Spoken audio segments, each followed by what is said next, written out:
Pernah nggak sih kalian kepikiran, kok tiba-tiba si konten kreator A udah nggak bikin konten lagi ya? Kok tiba-tiba kontennya hilang ya? Mungkin ini alasannya.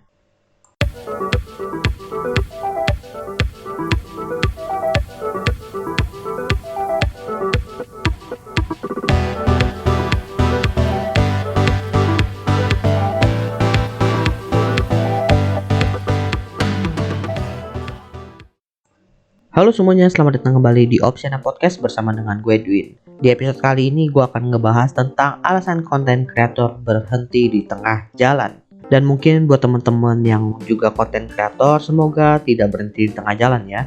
Jadi di episode kali ini gue udah ngerangkum 5 poin alasan kenapa konten kreator itu yang lagi semangatnya ngonten tiba-tiba berhenti ngonten, bahkan cenderung hilang ya dari peredaran. Dan hal ini pun terjadinya bukan cuma kepada konten kreator pemula, bahkan para konten kreator senior pun banyak yang menghilang. Oke, langsung aja masuk ke poin pertama. Yang pertama adalah ngebangun konten yang tidak berdasarkan minat dan passion. Ini adalah salah satu problem yang sering banget terjadi ya. Banyak yang ngebahas kontennya itu tidak berdasarkan minat dan passion, melainkan berdasarkan tren yang memang lagi booming. Entah sekarang lagi zamannya bahas keuangan, semuanya bahas duit. Lagi sering mukbang, ikutan mukbang. Intinya ngelakuin atau ngebuat konten yang tidak sesuai dengan minatnya.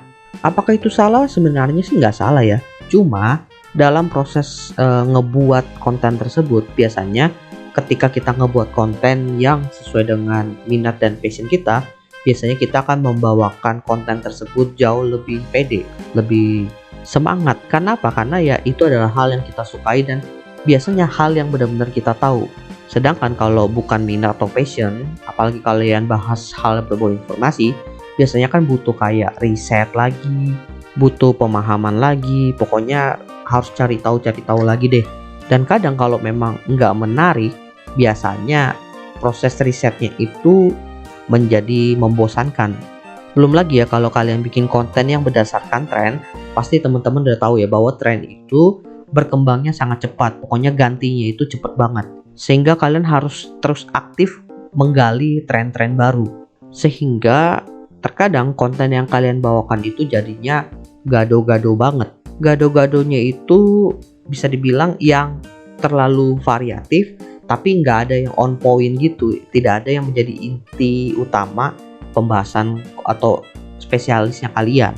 Sedangkan kalau kalian itu memang membuat konten berdasarkan minat dan passion, meskipun kalian itu bikin beberapa jenis konten berbeda, tapi orang tetap akan mengenal kalian sebagai konten kreator yang fokusnya di situ. Dampak lainnya adalah kalau kalian bikin konten berdasarkan tren itu adalah dari segi kompetisinya.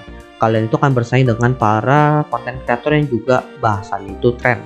Sehingga jangan heran kalau seandainya kalian itu ikutin tren, terkadang ada yang bisa naik banget, ada yang bisa turun banget.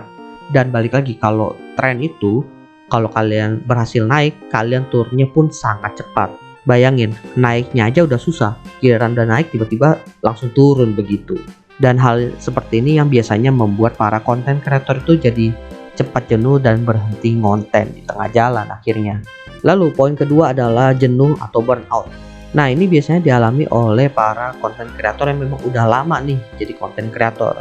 Gua salah satunya pernah mengalami, karena kalau lu ngebahas salah satu topik atau topik tertentu gitu dan benar-benar fokus di sana, meskipun ide lu banyak banget nih, tapi karena udah dibahas sampai bertahun-tahun dan bahasnya itu aja, terkadang kita itu jadi bosen, jenuh, kayak merasa udah menjadi rutinitas aja gitu. Apalagi kalau dilakukan tanpa ada jeda ya. Padahal teman-teman pasti udah tahu ya, setiap orang itu butuh waktu refreshing. Gue pun terkadang di Opsiana ini merasa jenuh ya dalam ngebuat konten dan ngebahas tentang topik ini, topik-topik kayak bisnis teknologi juga. Sehingga jangan heran Opsiana itu kadang-kadang ada waktu jedanya, dimana benar-benar gue nggak upload konten gitu. Nah ini adalah salah satu cara gue untuk setidaknya refreshing, sehingga ketika gue balik lagi nge-podcast, gue jauh lebih pede dan lebih semangat lagi dalam ngebuat konten dan ngebahas topik-topik lainnya. Tapi ternyata ketika para content creator itu merasa jenuh dan burn out dalam ngebuat konten, banyak juga tuh yang ternyata memutuskan akhirnya berhenti menjadi content creator. So, itu hal yang lumrah sih. Kayak lu kerja di perusahaan, tiba-tiba lu burn out, salah satu pilihannya ya antara lu refreshing, ambil cuti libur, atau enggak lu resign pindah ke tempat kerja yang lain, kayak gitu. Lalu alasan ketiga adalah mentok ide. Nah, ini biasanya sering terjadi kepada para content creator yang memang bikin konten itu daily atau harian. Jadi setiap hari itu mereka harus menguras otak untuk munculin ide atau topik-topik baru untuk dibahas. Permasalahannya adalah terkadang ada yang content creator itu memang dia itu ngebahas salah satu topik yang spesifik, tapi topik tersebut itu dari segi topiknya itu susah untuk di-scalable, sehingga mungkin bisa kencang di awal tapi makin lama makin kehilangan nih. Walaupun kehilangan sih, lebih ke kehabisan ide atau pembahasan lainnya gitu. Biasanya pilihannya dua, antara dia itu nyari topik lain atau maksain ide-ide lain untuk muncul gitu. Nah, karena mentok ide ini biasanya berujung kepada penyebab yang kedua tadi, yaitu jenuh dan juga burnout. Makanya bisa aja orang itu mulai berhenti konten karena ya udah kehabisan ide aja gitu. Udah kehabisan ide, akhirnya dia stres, jenuh, burnout, ya gitulah, pokoknya jadi berantai gitu. Lalu poin keempat, nah ini yang sering terjadi kepada para konten kreator pemula, yaitu belum menghasilkan cuan. Ya, ini sedikit toksiknya dari dunia konten kreator sekarang yang dikit-dikit bahas cuan. Sebenarnya untuk membangun karir di konten kreator yang benar-benar menghasilkan cuan itu butuh waktu tersendiri ya untuk masing-masing orang. Ada yang memang jauh lebih cepat, ada yang butuh waktu lama. Salah satu contohnya itu si Nessie Judge, itu kan butuh waktu lama tuh biar dia dapat popularitas dan bisa berkembang ke arah lainnya gitu dari segi cuan.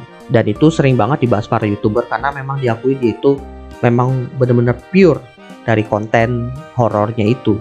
Tapi berhubung sekarang itu pada banyak mau yang instan, paling baru sekitar 3 bulan, 4 bulan mereka bikin konten, nggak dapat cuan, ya udahlah akhirnya berhenti konten. Gua sendiri sampai sekarang pun konten udah 4 tahun belum bisa menghasilkan cuan dalam jumlah gede ya. Masih lebih ke arah koneksi-koneksi aja, benefit lain lah selain dari cuan itu. Dan bahkan ya banyak orang yang nanya ke gua, emang lu bikin konten itu dapat cuan? Emang lu bikin podcast itu dapat cuan?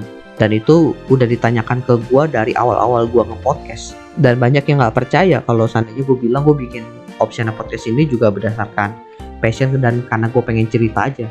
Dan jujur emang sampai sekarang gue juga belum dapat cuan, so gue tetap aja santai kok.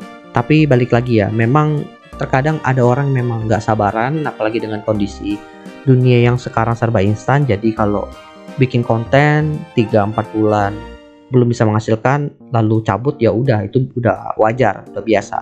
Lalu alasan kelima yaitu trauma dan juga takut. Nah, ini biasanya terjadi kepada para konten kreator yang jauh lebih senior, tapi nggak menutup kemungkinan untuk yang pemula juga, dimana mungkin mereka itu pernah bikin konten, lalu kontennya itu viral, cuma ternyata dampaknya itu negatif.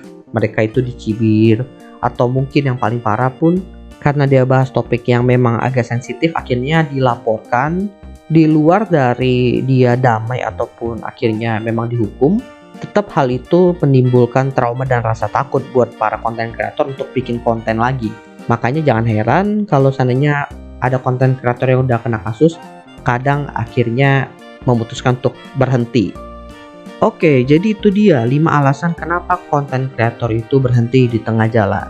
Semoga yang tadi gue sebutkan itu tidak terjadi kepada teman-teman, sehingga teman-teman bisa terus konten dengan penuh semangat dan juga bisa sukses ke depannya nanti. Amin. Well, gua rasa itu aja untuk podcast kali ini. Terima kasih buat teman-teman yang sudah mendengarkan. See you next time di episode selanjutnya. Bye.